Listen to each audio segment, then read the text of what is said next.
Tears, அஸ்ஸலாமு அலைக்கும். ஒரு பர்ஃபெக்டான சிக்கன் பிரியாணி ரெசிபி தான் நம்ம இப்போ பார்க்க போகிறோம். இதே மாதிரி அளவுகள் பயன்படுத்தி செஞ்சிங்கன்னா சூப்பரான ஒரு சிக்கன் பிரியாணியை உங்களால் டேஸ்ட் பண்ண முடியும். ரொம்ப சுலபமாக, ரொம்ப கஷ்டமே இல்லாமல் நீங்கள் நினச்ச மாதிரி ரொம்ப டேஸ்டியான ஒரு பிரியாணியை நம்மளால் சீக்கிரமாக ரெடி பண்ணிட முடியும். எப்படி செய்கிறதுன்றதை பார்க்கலாம். வாங்க வீடியோக்குள்ளே போகலாம். இந்த பிரியாணி செய்கிறதுக்கு ஃபஸ்ட்டு ஒரு பாத்திரம் எடுத்துக்கோங்க. 2 ஸ்பூன் அளவுக்கு நான் வந்து நெய் சேர்த்துருக்கேன். நெய் சேர்த்துட்டு கூடவே தேவையான அளவு ரீஃபைண்ட் ஆயில் சேர்த்துக்கோங்க. எண்ணெய் சூடான உடனே ஒரு 4 பட்டை, 4 ஏலக்காய், 4 கிராம்பு போட்டு தாளிச்சிருங்க. இது கூட பிரியாணி இலை, அன்னாச்சி பூ இருந்தால் சேர்த்துக்கலாம். அப்புறம் இது கூட ஒரு 3 பச்சை மிளகாய் சேர்த்துருக்கேன். 3 வெங்காயத்தை, அதாவது பெல்லாரி வெங்காயம் சொல்லுவாங்க இல்லையா, கொஞ்சம் சைஸில் பெருசாக இருக்கும், அது வந்து 3 வெங்காயத்தை ஸ்லைஸ் பண்ணி பிரியாணிக்கு போடுற மாதிரி சேர்த்துருக்கேன். இதை நல்லா அந்த எண்ணெயில் கலந்து போகிற மாதிரி இந்த மாதிரி கலந்து விட்டுக்கோங்க. இதுக்கு தேவையான சால்ட்டை இப்போ நம்ம சேர்த்துக்கலாம். அப்போ தான் நமக்கு வெங்காயம் வந்து சீக்கிரமாக வதங்கி வரும். சால்ட்டு கொஞ்சம் சேர்த்துக்கலாம். சால்ட்டு சேர்த்ததுக்கப்புறமா பாருங்கள், வெங்காயம் பாதி அளவு வெந்ததுக்கப்புறமா ஒரு 2 பெரிய ஸ்பூன் அளவுக்கு தயிர் சேர்த்துக்கோங்க. தயிர் சேர்க்குறதுன்றது பிரியாணிக்கு ரொம்பவே நல்ல டேஸ்ட் கொடுக்கும். அதே மாதிரி ஒரு 3 தக்காளி, நல்லா பழுத்த தக்காளியாக எடுத்துக்கோங்க. 3 தக்காளியை இந்த மாதிரி கட் பண்ணி சேர்த்துக்கோங்க. இப்போ இந்த வெங்காயம், தக்காளி எல்லாம் நல்லா வதங்கி இந்த மாதிரி குழஞ்சி போகணும். அதுக்கப்புறமா இஞ்சி பூண்டு பேஸ்ட்டு சேர்த்துக்கணும். நான் என் கை அளவுக்கு ஒரு 3 கை அளவுக்கு எடுத்து போட்டிருக்கேன். இந்த அளவு பார்த்து சேர்த்துக்கோங்க. இது நல்லா கலந்து விட்டுருங்க. நம்ம இப்போ செய்ய போகிறது ஒரு 3/4 கிலோ அரிசி போல் தான் நம்ம எடுத்திருக்கோம். அதுக்கு நம்ம எடுத்துருக்க இஞ்சி பூண்டு அளவு ரொம்ப கரெக்டாகவே இருக்குங்க. இந்த இஞ்சி பூண்டு சேர்த்த உடனே நல்லா அந்த இஞ்சி பூண்டோட ஃப்ளேவர் நமக்கு கிடைக்கணும். அப்போ இஞ்சி பூண்டு அளவு கரெக்டாக இருக்குதுன்னு அர்த்தம். இஞ்சி பூண்டோட பச்சை வாசனை போகிற வரைக்கும் நல்லா வதக்கிக்கோங்க. வதக்கினதுக்கப்புறமா தூளெல்லாம் சேர்க்க ஆரம்பிச்சிடலாம்.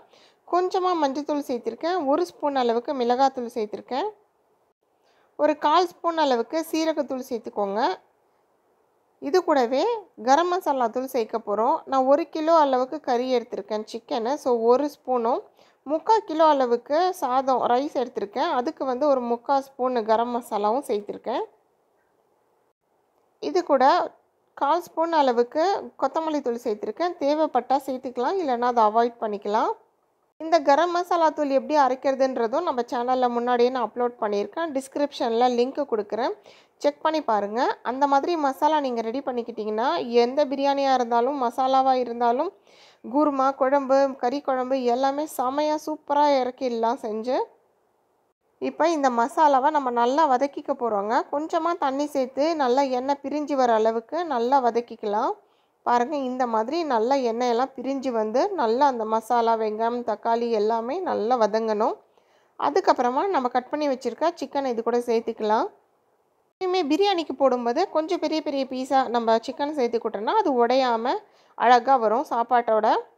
இப்போ இது அப்படியே நல்லா இந்த மசாலா கூட நல்லா கலந்து போக வச்சுடுங்க. பிரியாணி நல்ல டேஸ்ட்டாக வரணுன்னா நீங்கள் செய்ய வேண்டியது ஒரு விஷயம், இது ரொம்ப முக்கியமான விஷயம். அதாவது இந்த கறி போடுறதுக்கு முன்னாடி அந்த மசாலாவை நம்ம வதக்குறோம் இல்லையா, வெங்காயம், தக்காளி, அப்புறம் மஞ்சள் தூள், மிளகாத்தூள், சீரகத்தூள், கரம் மசாலா தூள்லாம் போட்டு வதக்குறோம் இல்லையா, அது வந்து நம்ம நல்லா வதக்கிக்கணுங்க. நல்லா எண்ணெய் பிரிகிற அளவுக்கு சூப்பராக வதக்கிடணும். அப்படி நீங்கள் வதக்குனீங்கன்னா கண்டிப்பாக உங்கள் பிரியாணி ரொம்ப டேஸ்ட்டாக வரும். அது வதங்கிறதுக்கு டைமே கொடுக்காம நம்ம டக்கு டக்குன்னு எல்லாமே மேலே மேலே போட்டுட்டோன்னாக்கா அப்போ அந்த ஒரிஜினலான டேஸ்ட்டு நமக்கு அதில் கிடைக்காது. சிக்கன் வேகிறதுக்கு கொஞ்சம் தண்ணி சேர்த்துருக்கேன். 1 கிளாஸ் அளவுக்கு சின்ன கிளாஸில் தண்ணி சேர்த்துக்கோங்க. சேர்த்துட்டு இந்த மாதிரி கொஞ்சம் சிக்கனை வந்து வேக வச்சுக்கலாம். ஒரு அரை வேக்காடு வெந்ததுக்கப்புறமா நம்ம வந்து அரிசி, தண்ணி எல்லாம் சேர்த்துடலாம். இப்போ பாருங்கள், கொஞ்சம் இந்த சிக்கன் நல்லாவே கொஞ்சம் வெந்திருக்கு. மசாலாவுமே நல்லா கொதித்து கொஞ்சம் கம்மியாக இருக்குது. இந்த மாதிரி மசாலா இருக்கும்போது நான் வந்து தண்ணி சேர்த்துக்கிறேன். நான் வந்து பாஸ்மதி அரிசி 1 கப் அரிசிக்கு 1.25ன்னு சொல்லிட்டு தண்ணி சேர்த்துருக்கேன். இந்த கிரேவி சுத்தமாகவே நீங்கள் ட்ரை ஆக்கிட்டிங்கன்னா 1 கிளாஸ்க்கு 1.5 கிளாஸ் அப்படின்னு சொல்லிட்டு நீங்கள் தண்ணி சேர்த்துக்கலாம். இப்போ நம்ம நல்லா பொடியாக கட் பண்ணி வச்சுருக்க கொத்தமல்லி, புதினாவை நல்லா ஒரு 2 கைப்பிடி அளவு வர அளவுக்கு இது கூட நம்ம சேர்த்துக்கலாம். நான் இதில் ஒரு சின்ன சிட்டிகை அளவுக்கு பிரியாணி பவுடர் சேர்த்துருக்கேன், அதாவது கலர் பவுடர் சொல்லுவோம் இல்லையா, சேர்த்துருக்கேன். உங்களுக்கு தேவைப்பட்டால் சேர்த்துக்கோங்க, இல்லைன்னா அவாய்ட் பண்ணிக்கலாம். இதுவே நல்லா கலர் கொடுக்கும். இதை அப்படியே ஒரு மூடி போட்டு கொதிக்க வச்சுருங்க. இது நல்லா கொதிக்கணும். நல்லா கொதி வந்ததுக்கப்புறமா நம்ம அரிசி சேர்த்துக்கலாம்.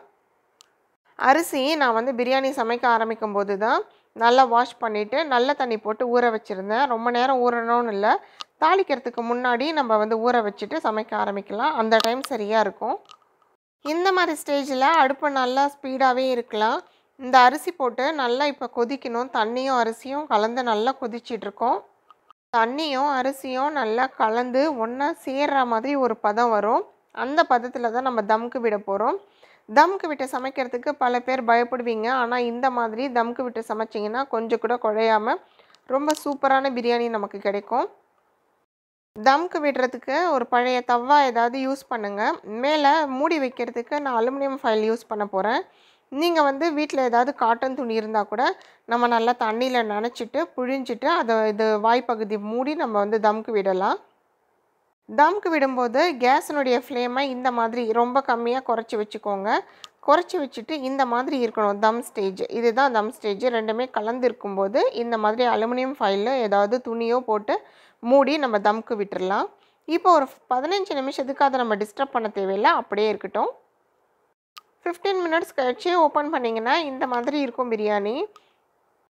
இதில் ஓரத்தில் அப்படியே கரண்டி விட்டு சாதத்தை அப்படியே பெரட்டி போட்டுருங்க. எல்லா சைட்லேயுமே இந்த மாதிரி சாப்பாட்டை அப்படியே பெரட்டி போட்டுருங்க. ரொம்ப போட்டு கிண்டிடக்கூடாது. எல்லா சைடும் இந்த மாதிரி பெரட்டி போட்டதுக்கப்புறமா ஒரு 10 நிமிஷம் இப்படியே போட்டு மூடி வச்சிட்டிங்கன்னா தம் ஸ்டேஜ்லேயே சூப்பரான பிரியாணி ரெடி.